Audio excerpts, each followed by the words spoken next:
Salut les néo-autonomistes. L'avancement de notre chantier nous amène à la rencontre de Johan et Willy, deux frères gestionnaires forestiers, scieurs et charpentiers que nous sommes allés voir pour scier le bois collecté à l'archipel. Nous en avons profité pour parler de la gestion forestière en conscience, pour pouvoir laisser un avenir soutenable aux futures générations. Nono nous montre également la restauration d'un bâtiment en colombage qui était très abîmé et qu'il a remis à neuf avec des courbes de bois très originales. Et c'est tout de suite sur l'archipel.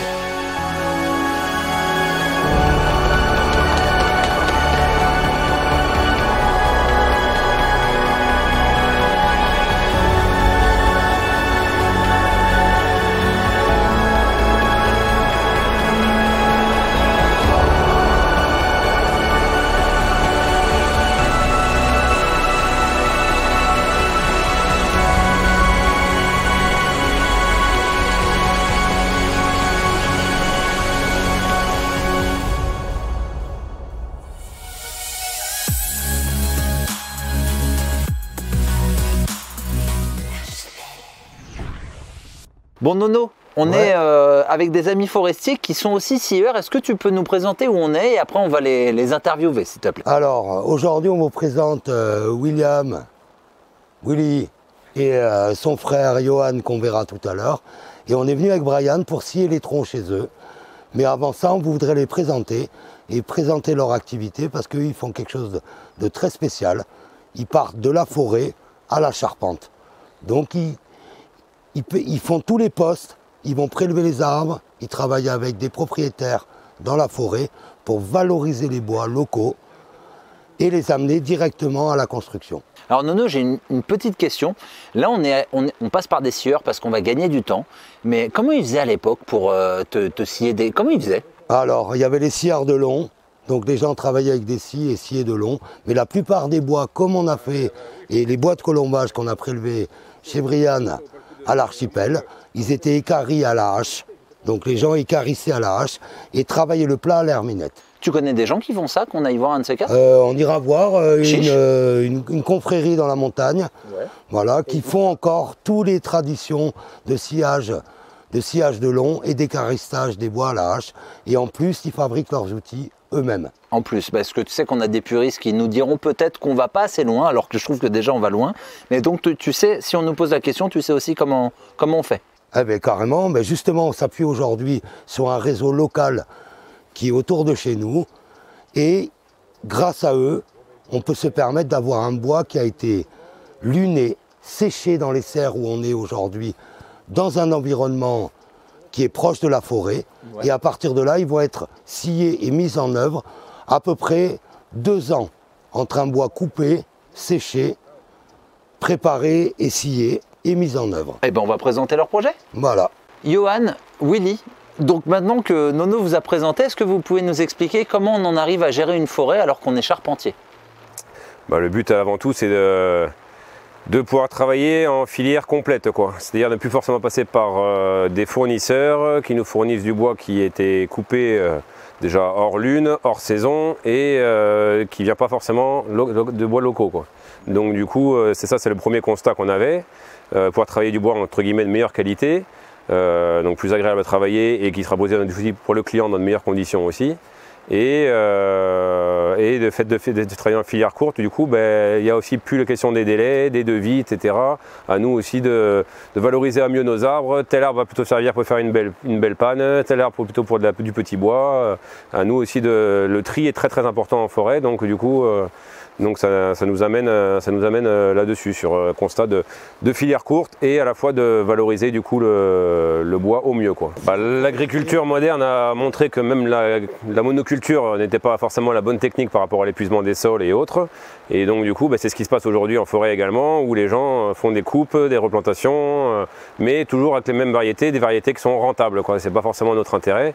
Nous, les clients, on leur a fait comprendre, c'est des clients qui du coup, parce qu'on intervient sur des parcelles privées, et du coup les clients, c'est pas forcément des gens qui cherchent à faire de l'argent, mais plutôt des gens qui voudraient entretenir sur le long terme leur forêt. Alors, juste, excuse-moi, je te coupe sur une chose, parce que tu as quand même dit quelque chose qui était vachement important en parlant d'argent, c'est qu'entre une coupe franche et sur 40 ans, les gens s'y retrouvent. Est-ce que tu peux développer, s'il te plaît, Johan, on va dire que sur une coupe franche, je sais pas, on va prendre un exemple, sur une coupe franche, les propriétaires vont avoir 10 000 €, on va dire, pour prendre un exemple, et par contre, pendant 40 ans, ils n'auront plus rien le temps que ça repousse. Et il faudra aussi financer, même s'il y a des aides, etc., suivant les superficies pour la replantation, il faudra quand même refinancer une replantation en plus, quoi.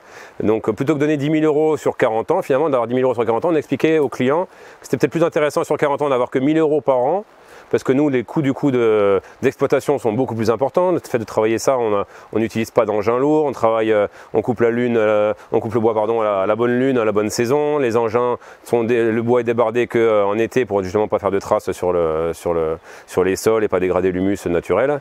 Donc du coup, voilà, c'est tout un système. Et du coup, le fait, plutôt que de gagner 10 000 € sur 40 ans, on leur dit, gagnez 1 000 € par an sur 40 ans, vous en aurez 40 000. Donc, et vous gardez un paysage forestier, vous gardez quelque chose qui est agréable à regarder, vous n'avez pas une colline qui est dégradée, et voilà. Donc nous on a réussi à mettre en place à l'aide de conseillers, que ce soit avocats, juristes, notaires, et aussi d'un réseau dans lequel nous faisons partie là, au niveau forestier, le RAF, donc le réseau pour les alternatives forestières, qui du coup œuvre pour aussi humaniser la forêt et retrouver entre guillemets des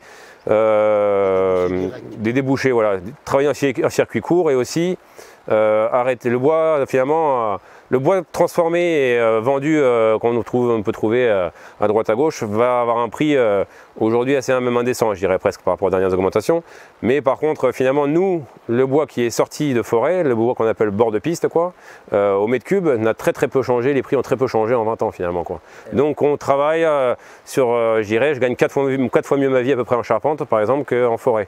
Donc nous, l'intérêt c'est pas forcément de faire beaucoup de forêt, mais c'est par contre de faire donc c'est pas le but de, entre guillemets, d'exploiter énormément pour vendre aux particuliers, etc. C'est déjà pour nos propres charpentes, déjà d'avoir nos bois locaux. Après on dépanne les collègues entre artisans, etc., les voisins, les copains, il n'y a pas de souci. Mais le but c'est pas de faire des volumes, c'est plutôt de gérer sur le long terme et de manière qualitative. Pas faire de gros volumes, mais plutôt faire de la qualité, quoi. Attends, vas-y Nono. Les deux frangins, ils ont deux aptitudes différentes. Il y en a un qui est charpentier, formé chez les compagnons. Il est charpentier, son but à lui, c'est d'avoir un bois de qualité locale avec une filière directe pour ses charpentes. Que son frère, lui, il a une formation dans la forêt, de la gestion de la forêt durable. Mais justement, je vais poser la question à Willy. Willy, on a un parcours en commun, c'est que tu as travaillé en région parisienne, tu étais dans l'événementiel, tu étais technicien audiovisuel, on va dire, allez, on va rapprocher. Qu'est-ce qui t'a rapproché de la nature ? Oh, c'est une grande question ça. Je pense que déjà on est, bon, comme tu disais, on est né en banlieue parisienne, mais on avait la forêt au bout de la rue, quoi. Donc depuis tout petit, j'allais me balader en forêt presque tous les jours pour sortir le chien, quoi. Et c'est un truc qui m'a toujours parlé. Et quand mon frère, lui qui était charpentier de formation, du coup a commencé à vouloir voir plus large que juste la charpente et à vouloir avoir une vision un peu plus de la filière en général, et de la qualité des bois, de l'approvisionnement des bois, qu'est-ce que ça sous-entendait derrière. Moi, c'est un truc qui m'a parlé, et du coup, petit à petit, je me suis penché sur la question. Je me suis d'abord formé par moi-même, avant de faire une formation de reconversion, vraiment pour avoir un apport théorique, mais aussi surtout pratique et technique de la forêt, parce que tout ce genre de métier, que ce soit la charpente, la forêt, la théorie c'est bien, mais il n'y a qu'en pratiquant qu'on se rend compte de la réalité des choses. Et du coup, moi, c'est là-dessus que je me suis embranché. C'était vraiment le côté... comment faire en sorte qu'on n'applique pas à la forêt ce qu'on applique depuis longtemps à l'agriculture, la monoculture, l'exploitation à outrance, etc. Enfin, le rendement, quoi. C'est surtout ça le problème aujourd'hui, je pense qu'on a, que ce soit en agriculture et en sylviculture, donc la gestion forestière, si je puis dire. C'est un peu les problèmes d'aujourd'hui, c'est le rapport au rendement. C'est qu'il y a des choses la forêt, l'échelle de développement d'une forêt, ça dépasse la vie d'un homme, et c'est vrai qu'aujourd'hui on est toujours rendu à avoir des échéances à court terme, etc., avoir des rendements, des bilans rapides monétaires. Sauf qu'avec la forêt, c'est quelque chose qui est pas faisable à l'échelle d'une vie, quoi. On ne peut pas se rendre compte de ce que nous on fait aujourd'hui en travaux, même l'impact qu'aura notre action aujourd'hui. On la verra quand on aura 60 ans, 80 ans, et on ne sera plus apte à réagir par rapport déjà au changement climatique, etc., mais même par rapport aux travaux qu'on a fait nous, par rapport aux parcelles qu'on a pris en gestion. notre impact a une trace, mais n'est pas forcément aussi facilement suivable qu'à court terme pour d'autres genres de secteurs. Donc c'est quelque chose qui nous a un petit peu... Ouais. Dis-moi Willy, juste, je vais rebondir sur une chose, parce que j'ai entendu Johan tout à l'heure parler comme Nono. Vous avez les mêmes termes, c'est marrant. Tu parlais de bois luné. Est-ce que tu peux, histoire, je sais que Nono en a déjà parlé, mais c'est bien si plusieurs personnes en parlent.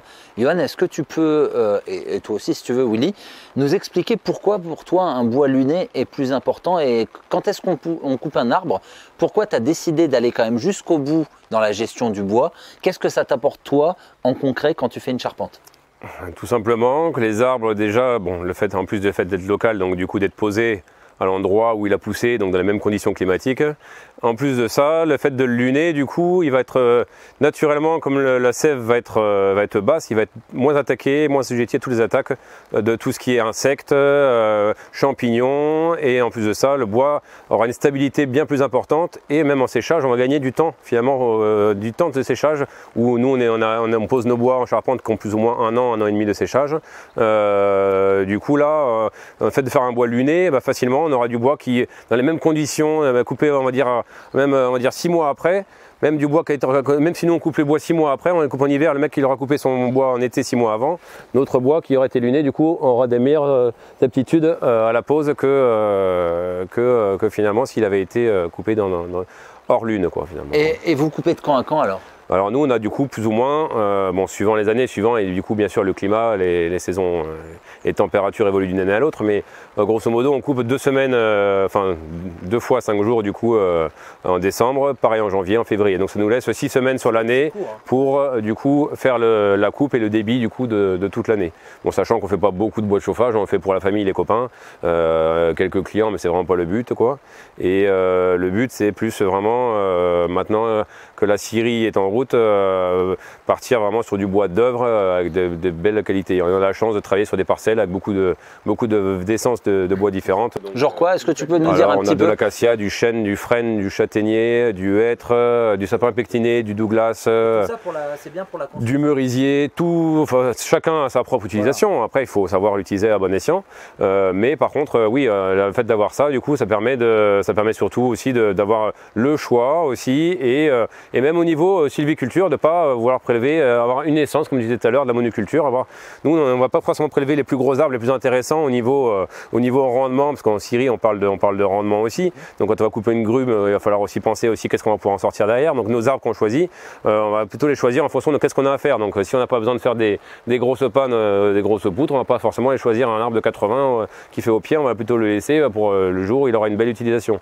Parce que c'est aussi une façon de stocker aussi le carbone sur de plus longues années. Donc voilà, il y a aussi ça aussi, quoi.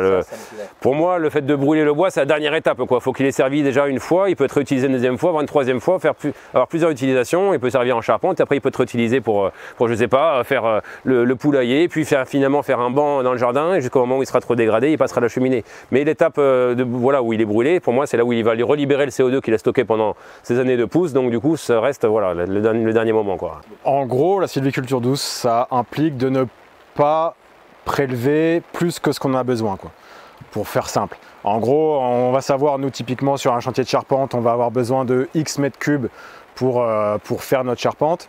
On va sélectionner du coup arbre par arbre, pas faire de coupe rase, etc. qui là c'est plus une question de superficie. Nous on va s'intéresser vraiment à un arbre sujet par sujet, quoi. On va s'arrêter pendant notre session de bûcheronnage ou même avant. Là par exemple comme on a fait ici pour les derniers arbres qu'on a sciés en sapin. On a fait déjà plusieurs journées de reconnaissance de la parcelle qu'on avait à exploiter pour marquer les arbres qu'on allait sélectionner pour couper. Et aussi parce que l'arbre a poussé pendant 40, 60 ans, donc on peut prendre aussi le temps aussi de le choisir aussi. Il ne faut pas toujours vouloir aller vite, quoi, même si c'est un peu la mode actuellement. Mais voilà, le but c'est de prendre le temps aussi de le choisir et du coup de le choisir correctement pour l'usage qu'il aura derrière, quoi. Le valoriser au mieux de toute façon. Et un bon bois, c'est quoi pour vous sur 10 mètres carrés s'il y en a 20? Comment on choisit? Parce que Nono nous en avait déjà parlé. Quand tu arrives et que tu as plein de beaux arbres ou des arbres exploitables, comment tu choisis ce qu'appelait Nono le colonel, donc celui qui deviendra le grand, l'arbre de garde, exactement. L'arbre d'avenir. Arbre d'avenir. Comment ça, vous le percevez? C'est quoi votre vision? Déjà, c'est assez propre à chaque sylviculteur. Par exemple, mon frère et moi, on va couper ensemble sur une parcelle. Il n'aura pas forcément la même vision que moi sur les arbres à prélever ou pas, mais on a quand même des critères partagés, à savoir, c'est toujours un critère de on va prélever cet arbre-ci parce que ça va bénéficier à d'autres arbres qui restent en place. Il y a des débats des fois entre vous deux? Ah bah, oui, toujours, quoi. C'est toujours intéressant. Et puis c'est intéressant d'échanger aussi, quoi. Là, on va penser à quelque chose parce qu'il y aurait cette utilisation de cet arbre-là et moi, j'en verrai une autre. Donc du coup, c'est toujours intéressant de voir, ah bah oui, finalement, tu avais raison. La remise en question est très importante dans tous les métiers. Hein. L'important, c'est de garder un feeling avec l'arbre, selon l'utilité et selon la gestion de la forêt. Des fois, on va prélever des arbres qui ont une belle valeur, qui sont des arbres qu'on va pouvoir faire des belles choses avec, voilà, ou autre chose. Ou des fois, on va couper les jeunes arbres pour permettre aux grands de pousser. Donc à chaque fois, la forêt, c'est une gestion plus humaine, plus proche du ressenti. Donc les forestiers qui sont là aujourd'hui sont au début de la chaîne. Donc grâce à eux, s'ils font bien leur travail, on se retrouve avec des bois de qualité qui ont été coupés aux bonnes lunes, qui ont été débardés dans des bonnes conditions pour éviter d'impacter sur l'écosystème. Parce que si on débarde l'hiver, on détruit la forêt, que si on vient l'été, quand les sols sont secs, on se permet de débarder des arbres. En plus, les deux frangins, ils ne débardent pas avec des grosses machines, ils sont toujours avec des machines proportionnées et ils travaillent avec un système de poulies et de treuillage pour éviter l'impact sur l'écosystème de la forêt. C'est vrai ça? C'est ça, et on essaye d'avoir d'avoir surtout au résultat une forêt le plus homogène possible, c'est-à-dire pas avoir que des gros arbres, pas avoir que des petits arbres, mais avoir justement des âges différents, des essences les plus variées possibles pour du coup avoir une forêt la plus diversifiée possible. On a une forêt un peu jardinée, quoi. Ça, et puis la plus résiliente possible aussi aux aléas climatiques comme on peut voir aujourd'hui. On est dans une région assez venteuse. Ça, plus le dérèglement climatique qui fait qu'on a des grosses périodes de sécheresse qui fragilisent les peuplements, etc. On est obligé, de la même manière qu'en monoculture, d'avoir que les mêmes espèces, qu'au même âge, etc. C'est plus sensible aux parasites, c'est plus sensible aux aléas climatiques. Et il y a un risque pour l'avenir. Voilà, hein. donc on cherche vraiment à avoir une résilience et une homogénéité du peuplement, que ce soit en âge, ou aussi en essence. Et feuillus, résineux, mélangés, voilà, quoi, si possible. Quoi. Moi j'ai une question, alors votre bois il s'adresse à qui? Ça m'étonnerait que ce soit ça se retrouve après sur les étals Non, comme je disais, c'est vraiment essentiellement pour les collègues artisans et nous, en fait, pour les projets, ce qui nous plaît, c'est de venir en forêt avec le client qui veut faire une belle charpente, qui forcément va pas vouloir sa charpente pendant 3 mois, ni dans 6 mois, qui va comprendre la démarche et qui va du coup nous contacter pour dire bon voilà, j'aimerais bien venir en forêt avec vous, on va choisir les arbres, on les marque ensemble, sur pied, on les marque, nous à la bonne saison on les abattra, on fera le débardage à la bonne saison également et le sciage et on viendra les poser quand le bois sera prêt et pas forcément quand on veut du beau bois, il n'arrive pas comme ça. Il tombe pas du ciel, donc il faut savoir aussi prendre le temps de le récolter correctement et de s'en occuper correctement derrière pour un beau travail en foresterie. Il fera un beau travail pour le scieur et du coup il fera un beau travail pour le charpentier, quoi. Voilà. Et tous les métiers sont complémentaires, ils apprennent les uns apprennent les autres, quoi. Les charpentiers ont à apprendre du scieur, les scieurs ont à apprendre des forestiers et les uns et les autres en échangeant des données finalement on s'améliore chacun dans notre métier, quoi. C'est la même chaîne. C'est la même chaîne, Nono. Bon, je ne sais pas si on t'entendra, Nono. Mais juste, parce que là, je vais faire ton porte-parole, Nono. Nous, on a coupé du bois de chez nous. Il m'a dit, Nono, le meilleur moyen d'économiser, c'est d'utiliser notre bois, de vous le ramener et de le couper. Est-ce que des gens vous demandent aussi des coupes particulières ou c'est rare les colombages? Oui, on a un monsieur qui avait un gros séquoia et c'est des bois qui sont un peu hors standard des scieries normales où souvent on s'arrête à 1 mètre, 1,10 m de diamètre. Nous, on peut aller jusqu'à 1,30 m de diamètre, donc du coup, c'est vrai que ça nous arrive régulièrement. Là, un copain aussi, un gros frêne était tombé de 80, il allait finir en bois de chauffage. On s'est dit bon, c'est dommage de ça, même si les branches etc. finissent en bois de chauffage, mais autant le valoriser au mieux. Et bon, si on peut faire quelques plateaux pour faire le frêne, ça va faire des très bons escaliers par exemple. Donc du coup, voilà, on essaie de valoriser au mieux. C'est toujours ça le but, c'est vraiment essayer de valoriser, même si c'est que sur le tronc, s'il n'y a que 2 billes, tout en reste local. Hein. C'est sûr qu'on va pas aller chercher un arbre s'il est à 50 km, quoi. Au niveau écologique et déplacement, ça vaut pas le coup. coup, et même financier, ça vaut pas le coup. Mais il n'y a pas que ça qui compte, il y a vraiment le côté valoriser au mieux, mais voilà, en local, c'est ce qu'on essaie de faire, et c'est ce qu'il faut que les gens comprennent aussi, qu'un arbre qui est tombé chez eux, c'est pas forcément un déchet, ça peut être fait autrement, on peut en faire une table, on peut en faire un banc, on peut en faire des marches d'escalier, on peut en faire du petit bois pour faire un poulailler, pour faire un appentis pour ranger la voiture, on peut toujours faire quelque chose avec son bois. Donc le but c'est ça aussi, c'est les gens, voilà, on est appelé régulièrement, voilà, pour des arbres qui tombent à cause du vent généralement. Enfin, pour vous, ça fait de la matière. Ça fait de la matière, surtout si les gens n'ont pas spécialement de projet. Nous, dans ces cas-là, sur le devis justement qui est d'évacuation du bois, nous on va justement déduire le prix du bois qu'on pourra en tirer derrière, quoi. Comme ça, tout le monde est gagnant, et le but c'est ça, c'est que ce soit gagnant-gagnant pour tout le monde, quoi. En tout cas, c'est une filière directe, il n'y a pas d'intervenant, il n'y a pas d'intermédiaire. Parce qu'aujourd'hui, tout le monde achète du bois dans les magasins de matériaux et tout ça, mais le forestier, le propriétaire et la personne qui a scié, eh bien, ils gagnent très peu d'argent. Par contre, les commerciales qui vont vendre le bois derrière eux vont gagner l'argent que ne gagnent pas les artisans. Donc aujourd'hui, une filière directe.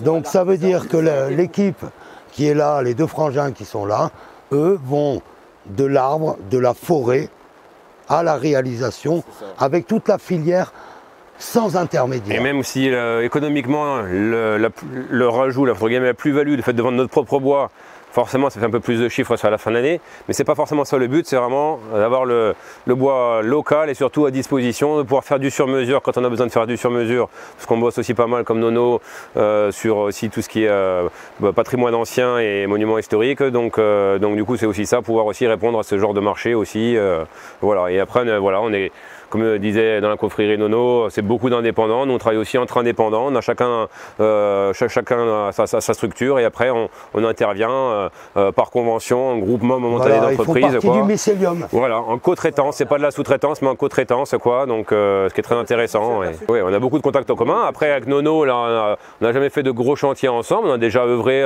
sur le levage de l'écopole, justement, etc. Mais par contre, voilà, on n'a pas fait de gros chantiers en commun. Mais je dirais c'est un peu le réseau qui s'étend avec les années. Moi, finalement, ça fait que 6-7 ans que je suis installé.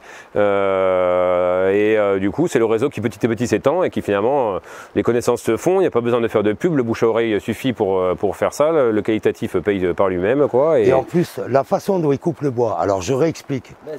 Donc, il coupe à la bonne lune. Il le laisse en forêt. Pas besoin de traitement. Voilà, pas de besoin de traitement parce qu'il est hors sève, on répète et tout. Deuxièmement, ils ne viennent pas l'hiver prélever les bois pour ne pas détruire la forêt. Donc ils attendent l'assèchement du sol pour ne pas avoir une empreinte avec les outils sur la forêt. En tout cas, une empreinte minimisée. Et après, on est dans une serre qu'ils ont installée ici et les bois sont stockés pour être séchés de manière naturelle. Dans leur milieu, quoi. Voilà, parce qu'ils sont dans un milieu proche de la forêt, on voit bien la forêt à proximité. Qui reste humide, qui est hors... Et ils permettent de sécher naturellement, parce qu'aujourd'hui les bois qu'on trouve dans le commerce sont passés par des séchoirs qui demandent beaucoup d'énergie pour sécher le bois.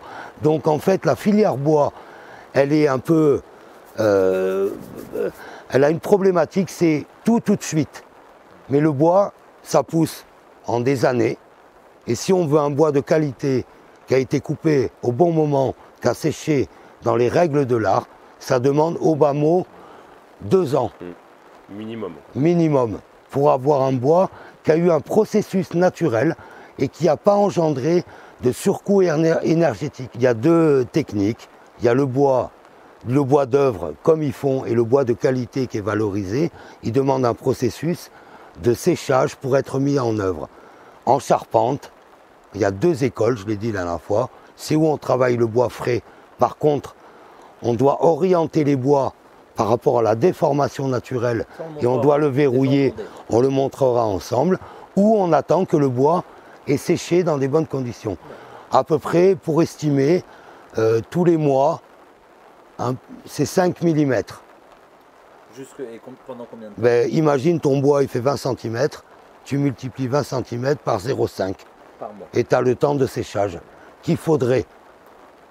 En l'occurrence, c'est souvent des bois de menuiserie Une maison en fuste, par exemple, se tassera plus ou moins de 7 cm par mètre là, pendant les 10 premières années, par exemple. Quoi. Au niveau, les rondins vont perdre en volume. Donc le retrait du bois, aujourd'hui on achète des bois qui sont séchés dans des étuves.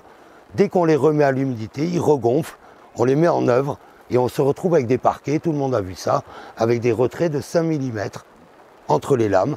Parce que le bois, en réalité, il a été choqué. On l'a séché de force, mais en réalité, il n'a pas eu le processus naturel qui lui permet de devenir du bois durable.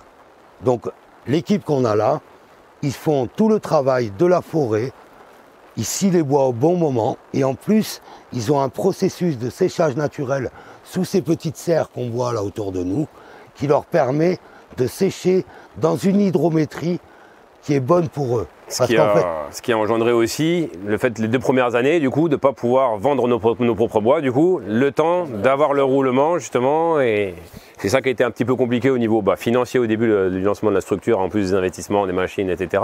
C'est du coup finalement c'est de faire beaucoup de travail pour les années à venir, quoi. Mais finalement sur l'échelle de la forêt, qu'est-ce qu'on fait? C'est ça, c'est du travail pour l'avenir, quoi. Donc il faut prendre son mal en patience un petit peu. Je voulais dire un dernier truc, ils ont créé un concept qui est hyper intéressant, c'est qu'aujourd'hui, ils ont créé une mutualisation de la forêt pour permettre que des propriétaires, à travers la gestion qu'ils font durable de la forêt, de continuer à pouvoir avoir des parcelles sans être obligés de travailler avec les industriels.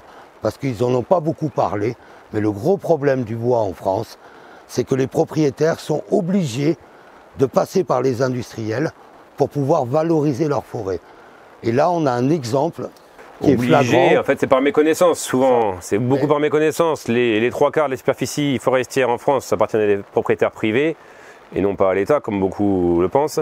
Et du coup, se retrouve à beaucoup d'indivisions, de gens qui ne connaissent même pas qu'ils ont des parcelles, ne savent pas l'emplacement, etc., sont contactés par industriels et ne sachant que en faire, ni par méconnaissance, du coup, disent bon bah ok, il y a toujours un billet à prendre, il y a toujours, c'est ça. Alors que je savais même pas que j'avais un bout de forêt, bah écoute, je le prends le billet. Mais par contre, voilà, il faut aussi savoir qu'il y a peut-être d'autres approches à avoir au niveau local, se renseigner avec les bûcherons du coin. Qu'est-ce qu'on peut en faire? Est-ce qu'il n'y a pas le sieur du coin? Est-ce qu'il peut pas être intéressé aussi pour avoir du bois local, un approvisionnement local? Voilà, il y a quelque chose à faire, se rapprocher ça. Il y a très bon, voilà, il y a les formations aussi comme le réseau d'alternatives forestières, le RAF, comme je vous parlais tout à l'heure, propose aussi des formations justement de l'arbre à la poutre, justement, qui ont sur 2 semaines. Donc c'est 2 modules d'une semaine qui sont séparés. On peut faire que l'un ou l'autre, suivant ce qu'on a envie d'apprendre. Donc c'est de l'initiation à la sylviculture et également après avec du travail en forêt. Donc c'est-à-dire qu'il y a un bûcheron, on va faire une filière courte sur une semaine, on va avoir un petit débit pour un petit chantier, faire du coup la coupe en forêt, le débardage à cheval la plupart du temps. Et après, il y a une série mobile qui se déplace en forêt, qui coupe, et du coup le bois est préparé pour un futur chantier qui interviendra localement également, quoi. C'est ça. Donc, et des sylviculture soft, excuse-moi, dont on parlait juste avant. Douce, ouais. Sylviculture douce. Ça, alors c'est un peu l'aboutissement de la sylviculture douce. C'est valoriser le bois au maximum et en sortir le meilleur rendu possible. Pas trop prélevé. Nous, on essaye de laisser un arbre tous les 3 à 5 mètres à peu près, quoi. Et en dehors de ça, c'est comme ce qu'on disait tout à l'heure, suivant le peuplement, voilà. C'est ce que vous conseillez? En tout cas, pour la forêt, c'est ce qu'il y a de mieux, c'est-à-dire d'avoir une homogénéisation du peuplement, ne pas avoir que des gros arbres, pas avoir que des jeunes arbres, et c'est vraiment faire au cas par cas. On va voir que cet arbre-là, par exemple, il y a toujours un problème de concurrence, de la même manière que vous plantez vos carottes. Si vous voulez avoir des belles carottes, vous allez en planter beaucoup, petit à petit, faire un éclaircissement pour que les carottes qui restent grossissent. De la même manière pour les arbres, on va faire en sorte que les beaux sujets restent jusqu'à maturité. Donc ça va dépendre de l'essence, l'âge qu'il faut leur laisser. Mais on va souvent prélever des arbres qui ne sont pas forcément les plus jolis pour pouvoir laisser les plus jolis en place pour atteindre leur maturité. Ce qui est à l'inverse un peu des grosses coopératives forestières ou du système industriel qui est de prélever. Ce qu'on veut, c'est du volume. C'est réduire le coût d'exploitation pour prélever du volume quand on va en forêt. Nous, nos coûts d'exploitation par rapport à un industriel, ils sont exorbitants. Doublés ou triplés, parce qu'on se déplace. comme on vous dit, on fait un marquage, on dit pas on coupe de cette coordonnée à cette coordonnée pour X de superficie. Nous, c'est vraiment tige par tige. On sait qu'on va travailler sur cette parcelle, on a tant de tiges à l'hectare, on va vraiment faire du tige par tige. Et ne pas dégrader les arbres qu'on laisse d'avenir, justement, voilà, ne pas avoir d'arbres qui s'encrouent, ne pas les marquer au sol en débardant. Donc voilà, tout ça, ça sera des plaies qui se retrouveront finalement après sur le bois d'œuvre aussi qu'on sortira à un moment donné. Donc, et sur la durée de vie aussi et la façon de pousser de l'arbre. Donc du coup, c'est aussi ça qu'on essaye de tout ce qui est arbre réservé, ne pas les marquer, avoir les forêts le plus respectueuses possible quoi, de l'environnement dans lequel on est. Quoi. Il y a forcément une empreinte parce qu'on a des engins, du gazole, des tronçonneuses thermiques. Malheureusement, aujourd'hui, les tronçonneuses électriques ne sont pas encore assez puissantes pour pouvoir faire vraiment du travail en foresterie. Ça, au niveau pro, au niveau amateur, il n'y a pas de problème. Voilà. Et après, par contre, ce que je disais, un arbre de 3-5 mètres, je voulais revenir dessus, c'est un arbre, c'est pas forcément une brindille de 2 cm ou de 5 cm qui reste un arbre qui poussera, qui un jour fera quelque chose de joli. Mais un arbre, voilà, il faut compter un arbre, on en compte à partir de, je crois, 10-15 cm, quoi, pour vraiment considérer un arbre tous les... Voilà, donc c'est ça. Donc, et nous, on s'engage du coup sur les contrats qu'on a pu effectuer avec nos clients. Donc c'est des contrats qui sont un peu pour l'instant innovateurs en France parce que ça se fait pas trop, c'est du fermage forestier, ce qui se fait plutôt en agricole à l'habitude. Là c'est sur nous, c'est des contrats sur 10 ans qui nous permettent de prélever entre guillemets les volumes. On a un bilan à faire chaque année, mais qui nous permettent de voler les volumes qu'on veut et les essences qu'on veut entre guillemets dans le principe de gestion, sachant qu'il y a des clauses pour arrêter, pour protéger aussi le propriétaire qui puisse arrêter la coupe dès qu'il voit quelque chose qui ne serait pas dans les règles du contrat. C'est évidemment pas notre but que ça s'arrête, donc on est très respectueux de ça, ne serait-ce que par rapport à l'éthique qu'on a. Et du coup, le fait de protéger le propriétaire, il y a une mise en confiance qui se fait. Ça peut être sur une petite parcelle. Si vous avez, même je m'adresse aussi à des propriétaires forestiers qui auraient des belles parcelles, qui auraient un peu peur de ça, faites intervenir un intervenant sur une petite parcelle délimitée et en fonction du travail qui a été fait, voilà, regardez ce que ça donne, tentez l'expérience, quoi. Alors, même si vous gagnez moins qu'un industriel. Des gens du RAF, c'est un gage de qualité. C'est comme tout, c'est une façon de penser. Le RAF, c'est une association qui a été créée, je crois. C'est le RAF, Donc le réseau pour les alternatives forestières, pour montrer qu'en fait la culture de la forêt peut être faite différemment et essayer de valoriser aussi l'aspect humain en forêt plutôt que l'aspect industriel. Donc là-bas, ils vont plutôt prôner tout ce qui est débardage de cheval, dans lequel on s'est formé aussi. Malheureusement, on ne le fait pas parce que ça a aussi un coût et du temps que nous on n'a pas malheureusement, parce que à la fin de la journée de travail, ton tracteur tu l'éteins, tu fermes la porte et tu rentres chez toi. Le cheval, il faut encore aller le ramener au pré, le panser, etc. Donc il y a encore, c'est quelque chose qu'on encore, et voilà, et puis c'est pareil, il faut se former là-dedans vraiment. Nous on a fait une formation vraiment de base, mais après il faut vraiment se former plus longuement là-dedans. Et par contre d'autres formations comme justement l'arbre à la poudre qui permettent de voir un peu toute la filière, permettent après de s'orienter sur d'autres formations plus poussées suivant vraiment les lacunes qu'on peut avoir ou vraiment ce qu'on veut améliorer. Et c'est déjà un très bon départ. Et donc du coup c'est un réseau qui œuvre du coup par exemple pour aussi, c'est une association, je crois que la cotisation, il me semble que c'est à peu près 10 € pour pouvoir adhérer, donc ça reste une somme assez modique, et permettre aussi de financer aussi des forêts à des collectifs, qu'on achète en collectif, quoi, du coup pour pouvoir aussi sauver certaines forêts qui sont destinées à des coupes rases pour pouvoir les racheter et du coup pouvoir que localement, voilà, et c'est partout en France, et vous trouverez des acteurs un peu partout en France. C'est un moyen de résister parce qu'aujourd'hui, le système forestier, la production forestière en France, on coupe, ras et on replante. Et tous les 25, 30 à 40 ans en monoculture. Donc le même problème qu'on a dans l'agriculture, on le retrouve dans la forêt. Ça veut dire qu'une forêt comme on a derrière nous, où ils sont responsables tous les deux, les 40 hectares qui sont là, c'est une forêt qui est diversifiée. Donc on se retrouve avec beaucoup d'essences différentes, des résineux, des châtaigniers, du hêtre, du frêne, du merisier et tout ça. Et chaque fois, le bois a une filière différente. Nous, en tant que charpentiers avec Johan, on prélève des bois de charpente. Mais la filière, elle est plus large. Là, on parlait tout à l'heure du frêne, du merisier, de l'orme, de l'ormeau et d'autres qui sont des bois qu'on va utiliser en secondes œuvres à l'intérieur de la maison. Et on a parlé aussi du cèdre et de tout qui est utilisé dans les placards parce qu'il avait répulsif pour les mites. Donc on est venu rencontrer les frangins parce qu'avec Brian, on voulait tailler nos colombages et on s'adresse je dirais, à une filière qui est directe. Donc on a pris le moins joli de tes bois, on a laissé les plus beaux, et avec les moins jolis, on va les transformer en or en barre, en colombage magnifique, grâce à l'équipe qui est là, parce qu'encore une fois, le fait d'être en réseau nous permet de pouvoir maîtriser les intermédiaires. Et là, en l'occurrence, il sera vraiment local parce qu'il aura fait entre le lieu de pause, de sciage et de finalement repose, l'aller-retour aura fait allez, 40 km maximum. Voilà. Donc on reste sur du aller-retour. Voilà. Se faire couper en Chine, du bois de... Bah, pas du chez nous en tout cas, mais oui, il y en a beaucoup malheureusement. Quoi. Même la majorité, j'ai envie de dire malheureusement. Malheureusement oui, mais et après que nous on rachète à des prix transformés, à des prix exorbitants, donc c'est ça qui est un peu dommage.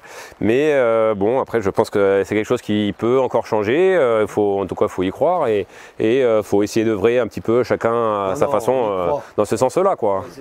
Et je pense qu'aujourd'hui, je voulais quand même témoigner pour tous les propriétaires, pour tous les gens qui ont des parcelles forestières, qui ont des indivisions en famille, qui ont un patrimoine forestier. Appelez Noël, t'es Voilà. mort. Non. Ah non, là, Ah. déjà qu'il y a son numéro. Appelez le RAF, par contre, ils pourront vous adresser vers des acteurs qui localement, il y a un site internet avec ça. Pareil, il y a beaucoup d'apprentis. Adressez-vous à des personnes qui vont valoriser le bois au niveau local. Voilà, On en avait parlé, le bois, plus proche il est de la construction, mieux il est. Mais pour le mettre en œuvre, on a besoin d'une chaîne humaine. Donc on a besoin de forestiers, on a besoin de bûcherons, on a besoin de scieurs, on a besoin de gens qui vont continuer à amener le bois jusqu'à un moment où il sera mis en œuvre. Et on a besoin surtout de beaucoup d'autres initiatives comme la nôtre hors standard industriel justement pour que ça se généralise un peu plus et qu'on puisse aussi faire face au bloc industriel qui existe, quoi. Le but c'est pas un combat parce que le combat sera entre guillemets perdu d'avance, mais de pouvoir montrer qu'en faisant autrement on peut aussi en tirer notre épingle du jeu et qu'on peut faire autre chose autrement, quoi. C'est un peu le principe aussi qu'on a. C'est pas forcément le but d'être chacun dans son coin à faire notre truc en local et on s'en fout du reste de la France. C'est pas forcément ça, c'est aussi montrer aussi que ce qu'on fait là on peut le faire ailleurs, même à faible coût, comme nos zones de stockage. Là, un stockage de 40 mètres carrés en propre forêt, allez, il y en a pour 500 €, quoi. Les montants de serre, plus une bâche. La bâche, en gros, même si c'est du plastique, c'est une durée de vie de plus ou moins 10-15 ans. Oui, voilà, mais sur à faible coût. un séchoir industriel pour étuver les bois, ça vaut des milliers d'euros. Sans parler de la Et ça coûte, en consommation énergétique, c'est carrément, limite le bois, il a perdu son coefficient carbone de stockage du fait qu'on l'a séché dans une étuve. Ça, et puis l'avantage en passant par de petits artisans, c'est que vous pourrez valoriser des bois d'une façon que l'industriel ne vous proposera jamais, quoi. Typiquement, le chêne là, que vous nous en avez ramené, qu'on va scier, qui va servir à faire du colombage, les sections et le fait des formes, etc., de la courbure des arbres, typiquement un industriel, il passerait ça en bois de chauffage sans se poser aucune question. On va dire, pour être généreux, à 80 € le mètre cube. Là, une fois scié, vous faites x 7, 8, 9, 10. Entre 800 et 1000 € le mètre cube. Donc c'est x 10, grâce aux scieurs. Je vais dire un truc qui va vous donner le sourire. Et tu disais, Johan, le combat, nous on n'est pas là sur l'archipel, on n'est pas là pour se combattre, on est là pour inspirer. C'est ça. Et pour moi, comme au niveau local, pour moi, il n'y a pas spécialement, entre guillemets, on n'est pas concurrents, on est plus des confrères du bâtiment et il y a du travail pour tout le monde. Je dirais, oui, la confrérie aussi, mais pour moi, même les gens que je connais pas, qui j'ai jamais discuté, pour moi, ça reste des confrères du bâtiment. Pour moi, c'est pas des concurrents, en fait, quoi. Donc, il y a du boulot pour tout le monde. Chacun a son boulot. Si chacun a déjà fait son boulot, les charpentiers font la charpente, les maçons font les maçonneries, les plombiers font la plomberie et pas les zingueries. Bref. Vous étiez tous bavards tous les attends, après un bon repas arrosé, on est en forme, quoi, là. En tout cas, la France, il l'a dit tout à l'heure, on a un patrimoine bois exceptionnel qui est 80%, c'est des propriétaires indépendants qui, eux, aujourd'hui, n'ont qu'un seul interlocuteur, c'est l'industrie du bois. Donc, pour toutes ces personnes-là, je veux leur dire, trouvez les scieurs locaux, remettez en place des filières locales, et les artisans, eux, ils attendent quoi ? D'avoir du bois locaux. Nous aujourd'hui... Et puis les clients aussi, moi tu me dis, punaise, tu me fournis du bois du Tarn, mais je te dis, mais volontiers, j'ai pas envie du bois qui est souvent coupé en Europe du Nord, si en Europe de l'Est, et qui arrive chez nous, du coup, dans des conditions totalement... Et en plus, c'est un pillage. Là où il a poussé. C'est des pillages, c'est des pillages dans les régions, parce qu'avant, on a pillé l'Afrique, avec tous les bois précieux d'Afrique, et on a pillé toutes des forêts entières. Là, ce qu'on fait avec le nord et le nord blanc, c'est la même chose. On est en train de décimer des forêts de la toundra et de tout le nord de l'Europe, en sachant qu'en France, on a un patrimoine bois qui n'a jamais été aussi grand. Au Moyen-Âge, on avait moins de la moitié de tout ça. On a du bois, on a du savoir-faire, il n'y a que de la transmission après et de l'échange, quoi, surtout. Hein, beaucoup, en tout cas, c'est grâce à travers le fait que si les gens sont demandeurs de bois de filière courte, ils vont permettre de remettre en place, pas une industrie, mais des filières directes et créer de l'emploi. Et en plus, ils vont valoriser des forêts qui aujourd'hui sont vendues aux industriels. Les bois français, ils vont en Chine. Ça, ou alors c'est... Pour être manufacturé en Chine. Là, j'envoie un message fort à la région Occitanie. J'espère que vous entendrez ce témoignage parce qu'il est très important. Et les autres régions. Mais nous, on est en Occitanie. On peut faire des choses avec notre bois et on peut bien le faire. C'est ça. Ça, c'est sûr. Et on va le montrer. Bon, Nono, tu l'as faite il y a combien de temps, celle-là? Alors, je pense qu'on l'a fait il y a 6 mois à peu près. Donc, c'était une façade qui était toute recouverte. Tout le colombage était recouvert d'enduit. Et vraiment en état pitoyable. Tout se dégradait. Voilà, donc on a piqué avec un Karcher spécial pour pas faire tomber les pierres. Donc on n'a pas utilisé de la mécanisation pour piquer, ni la piquette, on a utilisé un Karcher avec une rotabuse qui permet de ne pas envoyer de vibrations pour pas désolidariser les vieux colombages. Tu dois être dégoûté, excuse-moi, ça a l'air neuf. Là, Alors là, on vient d'avoir une absurdité encore de la téléphonie moderne sur les bâtis anciens. Bon voilà, c'est encore médiocre, c'est médiocre. Voilà. Mais sinon, excuse-moi, parlons du vrai et du beau. Donc en haut, on voit bien les bois, les 2A qui sont positionnés avec les montants. Ah oui, ah, t'as vu, c'est la première fois que je le vois, le bois il est un petit peu courbé. Alors, chez Brian, on va utiliser des bois qui sont courbes comme ça, dans le même esprit, pour pouvoir faire nos colombages. Et ça, pour une façade comme ça, tu prends combien de temps pour avoir des notions? Là, il y avait beaucoup de soins parce qu'en réalité, on est dans des villages classés ici et c'est les bâtiments de France, les ABF, qui nous donnent les couleurs, les teintes. Donc on est assujetti aux bâtiments de France pour toutes les façades de Saint-Félix. Voilà. Donc on est sur une façade très sobre, on a soigné le colombage et on a juste enduit avec un enduit maigre, donc avec une chaux NHL2. Une chaux extrêmement faible qui permet de continuer à bouger avec les anciens bâtiments. Ok, ce voilà. fameux, suivre le mouvement, chose qu'on ne pourrait pas faire avec un ciment. Ah non, le ciment, du moment qu'il se déforme et qu'il se fend, il ne revient jamais en arrière, il n'a pas de souplesse. Donc c'est simple, c'est juste une reprise simple avec de la chaux pour permettre de... C'est une bâtisse qui a été soignée. C'était vraiment un des colombages les plus malades de Saint-Félix. Là, on est à la scierie, il y a la scieuse qui est juste derrière. Est-ce que tu peux nous montrer un petit peu ce que tu utilises comme outil, s'il te plaît?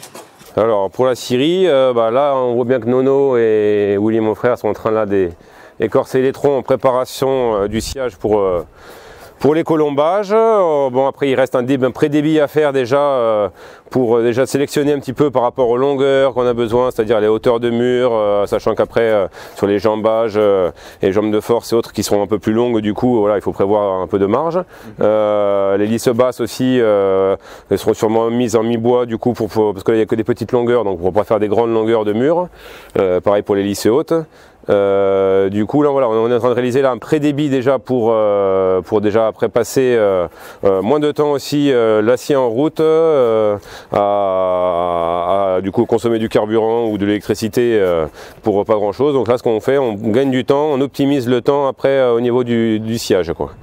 Donc pour la scierie, donc là ils utilisent la plane là pour écorcer. Il y a la même chose en version un peu plus on va dire efficace quoi, mais un peu plus grossier aussi avec l'écorçoir quoi. Un écorçoir. Voilà, donc ça c'est l'outil pour écorcer manuellement en scierie. Maintenant après il en existe qui se mettent aussi sur des tronçonneuses à la place du guide et de la chaîne. C'est une poulie qui vient se rajouter avec un pignon et il y a une sorte de petit rouleau de rabot qui arrive au bout qui vient du coup manger ça. Il en existe en pneumatique, il en existe toutes sortes sans compter après les industriels qui eux ça roule autour et puis ça ça enlève l'écorce. Après voilà, Moins industriel. voilà, ça nous on reste sur du manuel plutôt quoi. Pour déplacer un petit peu, je vois d'autres outils. Oui, tout à fait. Là, pareil en forêt, bon, c'est des métiers qui sont déjà assez physiques par eux-mêmes déjà, ne serait-ce que transporter la tronçonneuse toute la journée à la main et compagnie. Donc on va vite avoir besoin d'utiliser pour se faciliter le travail. Bon, sans compter après les techniques au moment de l'abattage où on laisse des branches pour pouvoir tourner les grumes, etc. Voilà, ça c'est une sapie tout simplement. Cette sapie sert à piquer les bois, à les relever. Bon là ça fait un peu gros comme bûche à relever, mais le but c'est vraiment de se planter dedans, de pouvoir facilement après la déplacer ne serait-ce qu'à une main, alors que la bille, celle-là, elle doit faire pas loin de 100 kg. Voilà, ça c'est la sapie, donc l'outil du forestier, simple, mais qui, même si on n'a qu'un petit massif chez soi, ça peut servir à s'économiser un petit peu physiquement, moins se baisser. La bûche, on la plante, on la ramasse, on la replante en dessous, on la soulève, quoi, et du coup on pourra avoir sa bille pour la mettre dans la brouette, dans le tracteur, suivant ce qu'on est équipé, pour la charrier, en tout cas, beaucoup plus facile, quoi. Ouais, c'est une sorte de piolet, mais en mode forestier, quoi, voilà, quoi. Ça, c'est le tourne-bille. Pareil, quand on a des billes 3-4 mètres, qu'on veut ne serait-ce qu'être branché au sol, pouvoir déplacer, faire rouler ou autre. On n'a pas forcément d'aide avec le copain qui est pas disponible, et ben on peut le faire tout seul aussi. Donc ça, c'est un outil très simple, quoi, qui vient tout simplement piquer d'un côté. Il y a une petite mâchoire derrière là, qui pourra éviter que ça dérape. Ouais. Et après, juste en piquant, tout simplement, ça sert de bras de levier, donc l'équivalent en charpente d'un pied de biche. Et bah là, voilà, le but c'est de faire tourner, donc tourner la bille, un tourne-bille, quoi, tout simplement, quoi. Voilà, pour s'économiser également, ne pas avoir besoin forcément d'engin tout le temps. Bon après, quand les billes sont beaucoup plus grosses, on utilise des câbles avec du mouflage, etc. Mais là, on peut facilement déjà faire beaucoup de choses déjà avec des outils manuels simples et qui, on va dire, là... comptez 200 € pour les 3 outils et vous arriverez à trouver quelque chose de qualité et qui vous économisera sur le temps, quoi. Nous en huile on n'utilise que des huiles biodégradables pour les huiles de tronçonneuse comme pour la scierie d'ailleurs également, quoi. La plupart en scierie utilisent du gazole pour lubrifier la lame parce qu'il y a de l'échauffement qui se fait du coup au frottement, donc du coup il faut lubrifier. La plupart utilisent du gazole, nous on utilise des huiles végétales qui du coup coûtent certes 3 à 4 fois plus cher que du gazole ou que même de l'huile de chêne normale qu'on utilise sur les tronçonneuses. Mais le problème de ces produits, c'est que le premier rôle, c'est de lubrifier, mais après, l'effet secondaire, c'est que tout le résidu part dans le sol, dans le bois, et donc c'est pas forcément le but, quoi. Donc les huiles biodégradables restent une très bonne alternative, et malheureusement, il y a très peu d'entreprises dans notre secteur. Il y a 3-4 entreprises qu'on utilise, quoi, d'après notre fournisseur et par rapport aux commandes qu'il a, et même eux, même les fournisseurs, ne valorisent pas forcément ces produits-là, les mettre en avant, alors que bon, en étant soit paysagiste, soit je sais pas, vendeur d'espaces verts, on est quand même censé être un petit peu amoureux de la nature, et si on peut la préserver d'une façon ou d'une autre, au moins inciter, au moins montrer aux gens qu'il y a autre chose déjà, même si après c'est le choix, etc. Mais c'est quoi les noms? C'est les mêmes fabricants, hein. Là, nous on est beaucoup équipés chez Stihl, quoi, mais on utilise des huiles biodégradables qui existent, que Stihl le fait également. Voilà, c'est des petites contenances. Après, quand c'est des grosses contenances, c'est moins facile à trouver, il faut plus passer commande. Mais nous, on les achète par 200 ou 400 litres, quoi. Et bon, ça nous fait un an ou deux d'utilisation. Et du coup, on est sur du 3,50 € à 4 € le litre, alors que sur quelque chose de plus traditionnel, on serait plus à 1 € le litre, quoi, voire un peu moins même, si on tape vraiment dans l'entrée de gamme, quoi. Donc bon, c'est un investissement, mais bon, c'est voilà, tout l'excédent qui ne va pas lubrifier la chaîne part dans le sol directement, donc au moins quand on est chez soi, quand on est près d'un cours d'eau, quand on est en forêt, quand on est après dans son garage à recouper du bois de chauffage, je veux bien éventuellement qu'on utilise des vieilles huiles, mais bon, c'est pareil, ça fait des taches d'huile sur la dalle. Mais bon, là, il y a qu'à ne serait-ce que voir là en 5 secondes tout l'excédent qui est projeté au sol.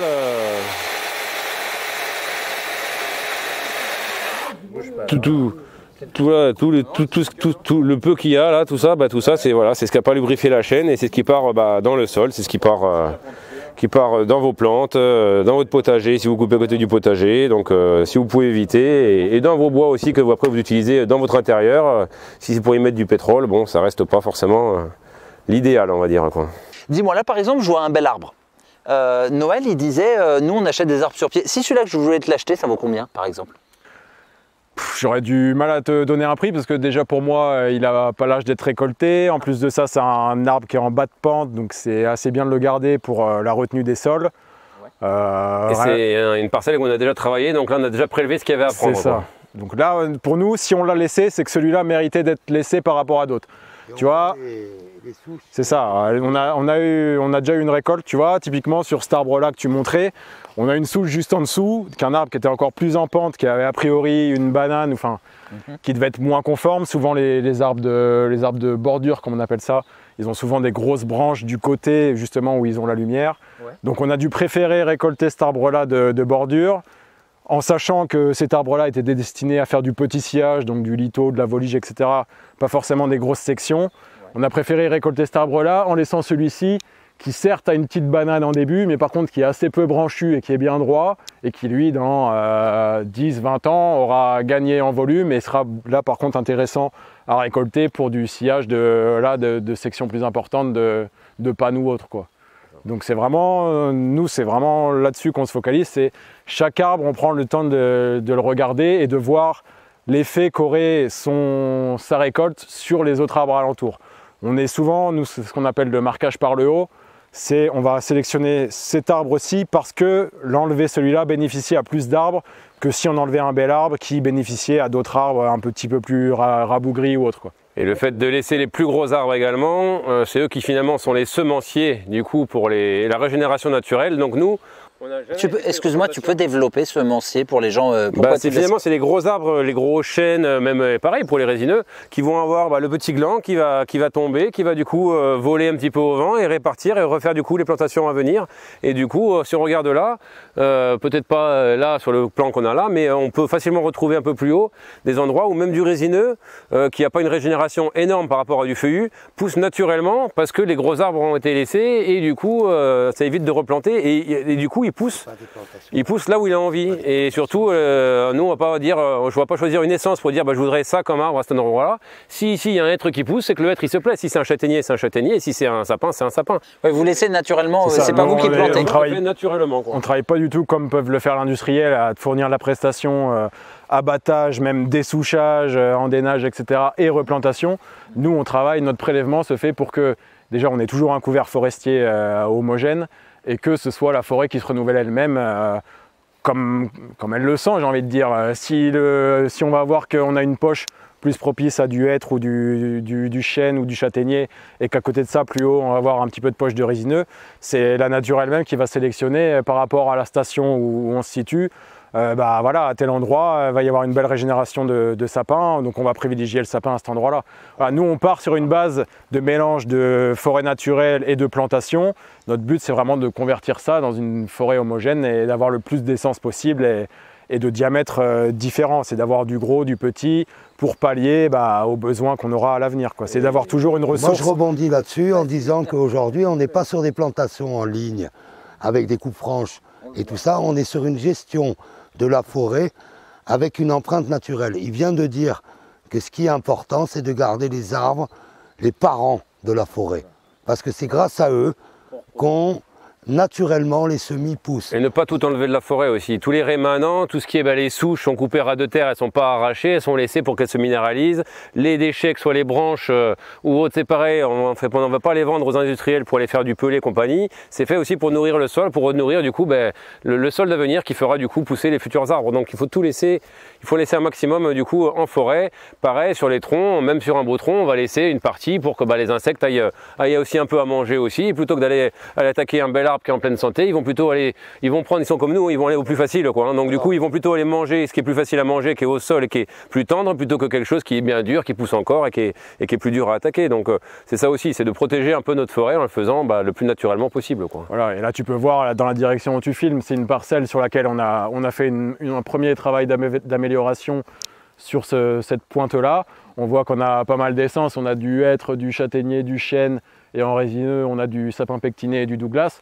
On voit que là, on voit au travers, on a quand même une vision plus claire, mais on a toujours un couvert forestier que si tu te retournes derrière toi, tu vois que c'est un bout de la parcelle qu'on n'a pas encore exploité, où on est beaucoup plus dense. Là, le couvert est très fermé, où du coup, on aura plus de difficultés à avoir de la régénération aux étages inférieurs. Donc, voilà, il y a trop de concurrence. Là, on voit un peu Pour avoir une régénération naturelle, on est obligé de laisser rentrer la lumière. Donc pour qu'une graine en forêt puisse germer, on est obligé d'avoir une clairière. Naturellement, une éclaircie. Naturellement, ça se fait quand un gros arbre tombe, il écrase tout autour et il permet à la nouvelle génération de pousser. En tant que forestier, les amis qui sont là, leur travail, c'est de faire le travail de la nature. Donc ça veut dire de laisser de la lumière pour que des jeunes arbres puissent grandir et de continuer à garder une certaine densité dans la forêt de colonels, de matriarches, de patriarches qui permettent que les semences, c'est eux qui ensemencent la forêt. Un jeune arbre, lui, il ne se reproduit pas. Il faut qu'il ait une certaine maturité pour pouvoir se reproduire. Voilà, c'est très bien ce que dit Noël, c'est que nous, notre volonté, c'est de se rapprocher de ce que la forêt fait elle-même, d'une sélection naturelle entre les sujets qui poussent. Ils peuvent être pourris, ils peuvent être... voilà. La forêt, de toute façon, fait une sélection naturelle. Nous, ce qu'on essaye de faire, c'est d'imiter cette sélection, alors à un rythme, certes, un petit peu plus rapide que ce que pourrait faire la forêt, mais qui reste toujours... typiquement, nous, un arbre, un Douglas ou autre, on va le récolter, il aura au moins 80 ans, que dans la filière industrielle, on va le récolter à 30-40 ans. Voilà. Nous, notre but, c'est vraiment de se calquer le plus possible sur le cycle naturel en prenant en compte le fait que notre société ait besoin de bois et du coup qu'on sélectionne pas forcément que cet arbre-ci, il est bien à cet endroit-là, mais aussi pour répondre à nos critères de charpente, etc., de prélever ce qu'on a besoin en arbre par rapport à leur conformation. Mais voilà, c'est de vraiment se calquer le plus possible sur un cycle naturel et de ne pas pousser... Et la consommation, récolter avant l'heure, quoi. Et l'industrie et la consommation de bois de consommation est basée sur les résineux. Donc toute la filière des feuillus, le chêne, le merisier, le châtaignier, les autres, ils ont presque été oubliés. Ouais. Là, le hêtre, clairement, le hêtre typiquement revient un petit peu à la mode dans les scieries ou autres. Pendant très longtemps, il a été boudé parce qu'il y en a eu trop à une époque. Les stocks étaient saturés et on ne savait plus quoi faire du chêne. Du coup, il attendait sur les parcs à sécher, à être perdu. Et voilà. Et là, petit à petit, ça revient à la mode parce qu'à ces époques-là, il y a eu énormément, c'était notamment après les tempêtes de 99 où pareil, il y a eu énormément de bois résineux disponibles à ce moment-là. Tellement qu'on a dû faire des stocks, même mettre en stockage en eau pour que le sécher plus lentement pour pouvoir l'avoir à disposition plus tard. Et je voulais quand même dire quelque chose qui était intéressant, c'est qu'ici on est juste à côté de Revel. Et Revel, c'est les artisans ébénistes menuisiers. Et pendant des années, toute la montagne noire, le bassin montagne noire, a servi à prélever des merisiers, à prélever tous les bois qui sont allés jusqu'à Versailles pour le bureau de Louis XIV et tout, qui ont été restaurés dans la ville de Revel. Donc je voudrais quand même dissocier. Il y a deux métiers, il y en a plusieurs, mais les charpentiers, comme on dit avec Johan, nous, on le chêne, le châtaignier, le Douglas, le peuplier, c'est des bois de charpente. Et après, tous les bois qui ont servi à la menuiserie, à l'ébénisterie, à la marqueterie, sont aussi autour de nous. Par contre, le merisier, le châtaignier, le chêne n'a pas la même gestion de la forêt. Un Douglas, lui, il est mûr à 90 ans. Sur cette parcelle, par exemple ou... Non, à 90 ans, c'est vraiment, c'est plus un juvénile. Parce qu'il se demande sur la demande. Quoi. Voilà. La demande est plus importante que le cycle naturel, finalement. Il ne faut pas voir, comme disait Willy tout à l'heure, c'est pas à une échelle humaine. Les travaux qu'on fait, c'est pas, même si moi je ne vois pas le résultat de tout ce qu'on aura fait, ça sera pour les enfants, les petits-enfants, etc. Les petits-enfants à Brian, hein, tu te rappelles les arbres de garde? Ouais, voilà. Regarde, Notre-Dame de Paris, tout le monde la connaît, il a fallu 3 à 4 générations pour construire Notre-Dame. Ça a duré 120 ans, la construction de Notre-Dame. Il faut imaginer que c'est comme la forêt. C'est une histoire, en fait, c'est la vision du prochain. Le monde aujourd'hui, il n'a pas de vision de demain. On vit à court terme. Pourquoi on achète des bois qui ont 30 ans, qui sont juvéniles? Parce qu'on coupe des arbres, ils n'ont même pas l'âge encore d'être coupés.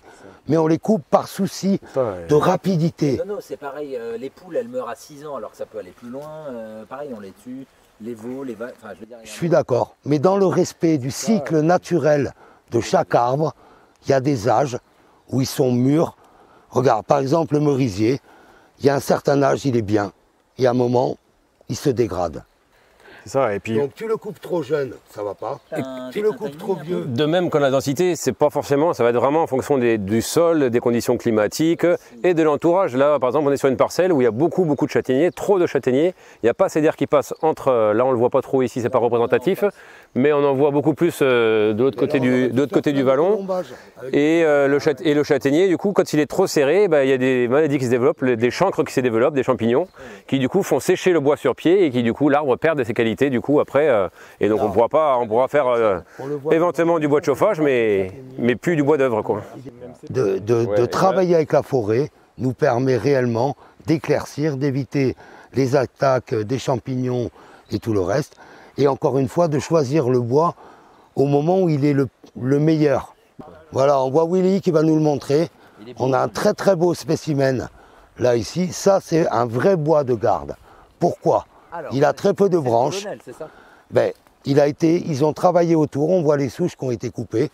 Et ils ont libéré l'espace pour un arbre qui, lui, dans 30 ou 40 ans, il fera 10 cubes.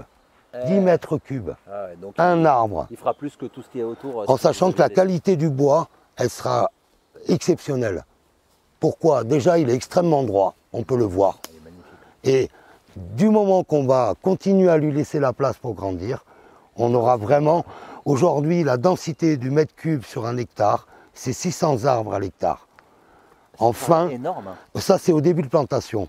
À la fin, c'est 200 arbres. C'est ça. Tu te dis 600 âges, tu te dis comme ça le chiffre est beaucoup, mais quand tu es sur le terrain, c'est pas tant que ça, 600 arbres. C'est pas parce que tu coupes un arbre que tu vas perdre du bois. Mais non, on l'a vu chez moi, tu as vu tout ce qu'on a eu sur la petite parcelle. Eh bien justement, on a quand même prélevé beaucoup d'arbres intéressants. L'avantage qu'on a sur cette parcelle qui n'a pas été exploitée du coup, et où les arbres sont très serrés, donc petits, donc peu de volume, c'est que du coup, comme les bois ont poussé tout doucement, les cernes sont très serrées. Donc du coup, on a du bois de très grande qualité, quoi. À la fois ça, et le fait qu'ils aient été plantés de façon dense, ils ont tous servi de tuteurs les uns entre les autres, et donc globalement ils sont assez droits, quoi. Et en plus justement, assez peu branchus, quoi. Voilà, l'intérêt c'est que dès qu'on pousse sur des forêts un peu denses, permet aux arbres de monter dans le linéaire et de ne pas trop faire de branches. Et de se protéger entre eux. Alors ils se protègent entre eux, ils ont parlé d'arbres de bordure. Ce qui est important dans une forêt, c'est de protéger la bordure pour pas que quand on coupe dans la forêt, les arbres soient déstabilisés et finissent par tomber par le vent. Comme celui-là, je suis désolé, mais il sert à rien là. Alors celui-là, il est là pour faire joli, celui-là. Voilà, typiquement un arbre de bordure qu'on laisse pour tenir le talus. Parce qu'en fait, le gros problème des coupes franches sur des zones de montagne et tout, c'est le problème d'érosion.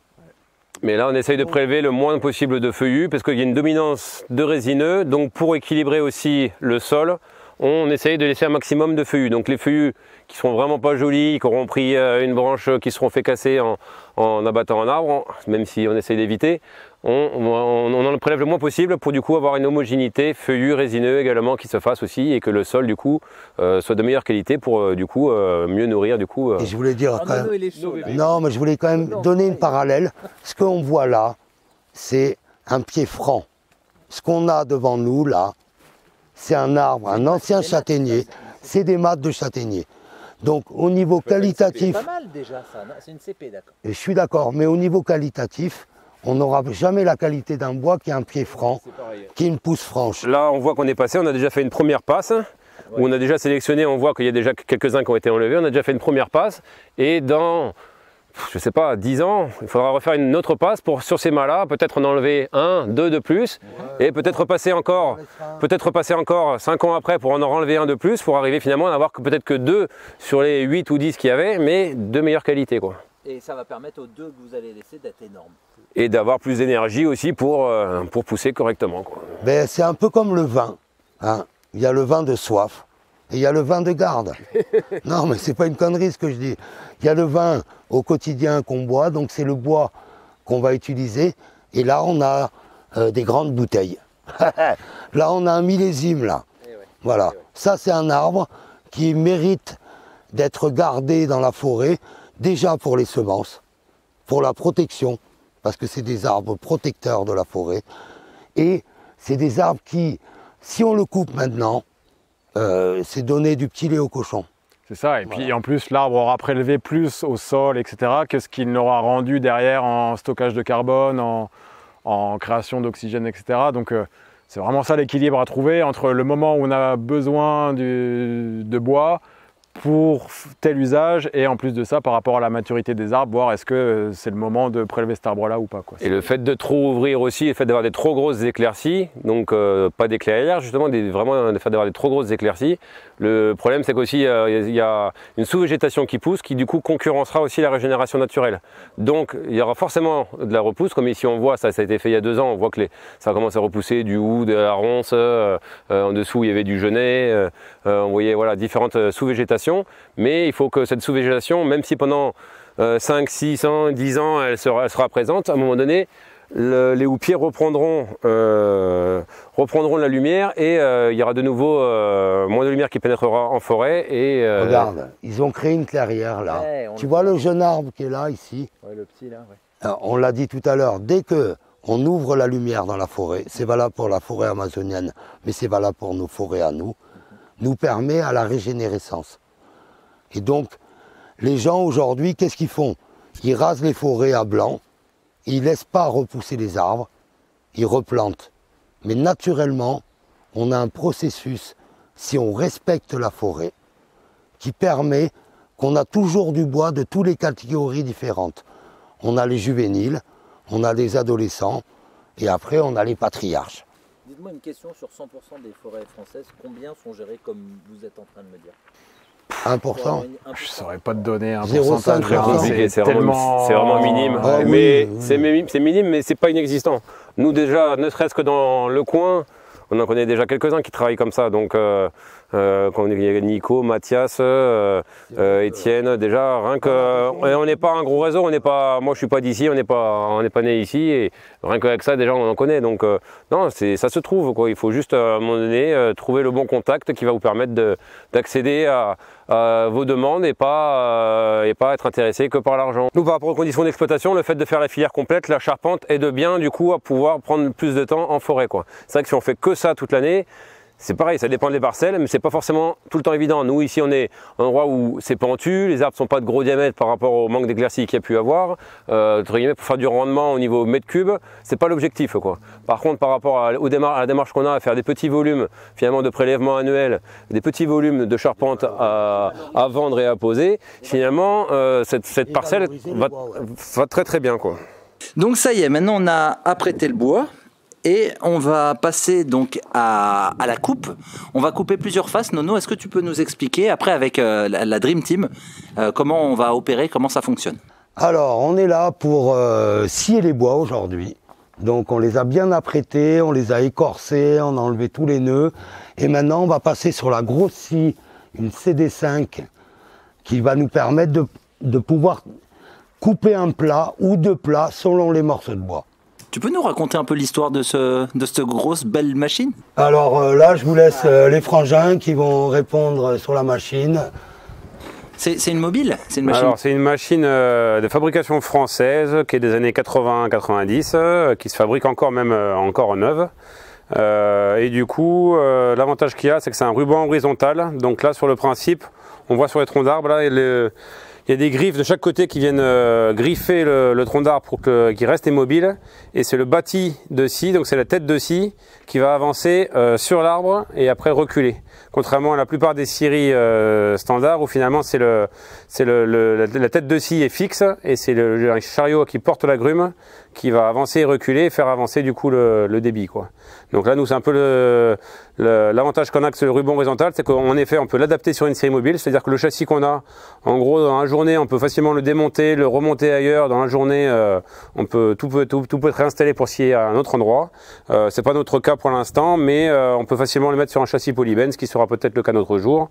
Mais voilà. Et donc ce ruban horizontal, après, ça reste une scierie industrielle, c'est-à-dire qu'on n'est pas sur des rubans. Donc le ruban, c'est vraiment la lame. Donc c'est un ruban nous qui fait 7 mètres de long et qui fait 12 cm de large, contrairement à toutes les scieries mobiles qu'on trouve un peu sur le marché où on a des rubans qui font 4-5 cm et du coup on n'a pas du tout la même rigidité, c'est-à-dire que dès qu'on va rencontrer un bois dur, un nœud ou autre, le ruban va être guidé par la fibre du bois. Contrairement où là où la machine sera plus puissante, le ruban sera entre guillemets plus tendu, voilà, plus de rigidité et donc permet de maintenir du coup une coupe précise pour avoir la même qualité qu'une scierie industrielle, quoi. Et tu peux couper quoi comme section là-dessus? Là on peut scier jusqu'à 1m30, des billes d'1m30 de diamètre. Là sur la scie en place, là on est actuellement à l'atelier parce qu'on a des travaux à faire à l'atelier, donc on l'a déplacé ici pour faire du sur-mesure. Là on peut scier 7 mètres à peu près de long sur 13 mètres. Enfin 1m30 de diamètre, et sinon on peut aller jusqu'à 14 mètres là, de long en temps normal sur 1m30 toujours, quoi. Donc ça sort un peu du standard français où on est plutôt entre 100 110 maximum pour les plus grosses têtes de scie, et après la plupart sont normalisés entre 80 et 1 mètre, quoi.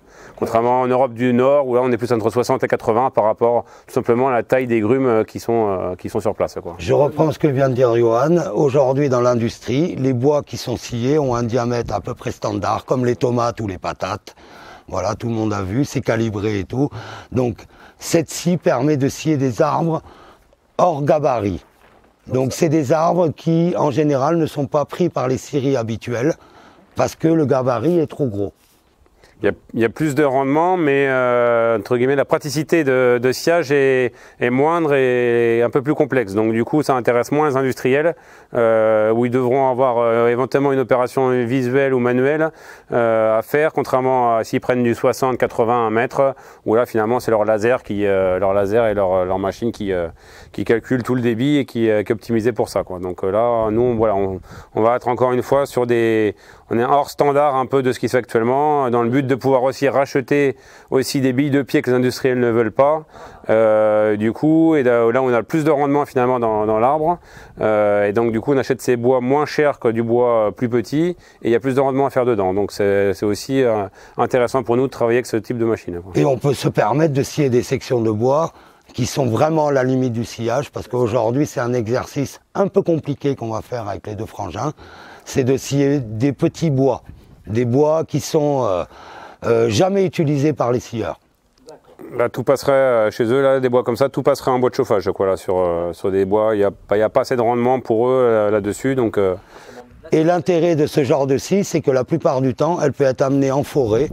Et au lieu d'amener les arbres à la scierie, c'est la scierie qui va à la forêt. Et du coup, on évite tout le transport de ce qu'on appelle déchets, donc les dosses, les croûtes, l'écorce, etc., toute la sueur, etc., reste directement en forêt pour renourrir la forêt, et surtout, ça évite des étapes de transport de matière. Voilà, et des gros semi-remorques et des gros engins pour transporter tout ça. En sachant que si on scie en forêt, tout ce qu'on appelle les déchets, qui ne sont pas vraiment des déchets, vont repartir directement dans la forêt pour créer de l'humus. Et on partira de la forêt qu'avec des bois qui sont prêts à être mis en œuvre.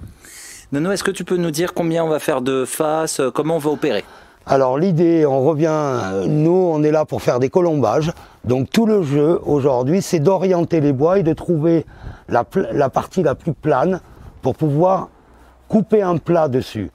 Donc si on arrive à couper un seul plat, c'est déjà bien. Si le diamètre est assez gros, on coupera un deuxième. Et pour les encadrements de fenêtres, on choisira le plus gros tronc pour avoir 3 faces. D'accord. Bah maintenant, il n'y a plus qu'à. Voilà, donc on est parti, on va allumer la scie et commencer tout le travail. D'abord, on va griffer, bloquer les troncs, les orienter pour avoir le meilleur plat. Et à partir de là, on va allumer la scie, on ne pourra plus parler, mais vous pourrez voir le travail. Merci à Willy, Johan et Nono pour toutes ces explications et pour l'amour de la forêt. Je vous mets en description le lien vers les réseaux pour les alternatives forestières afin de trouver des gestionnaires forestiers dans la même démarche. Merci également à toutes et à tous pour votre fidélité. Je vous dis à très bientôt pour la mise en place des colombages. Salut!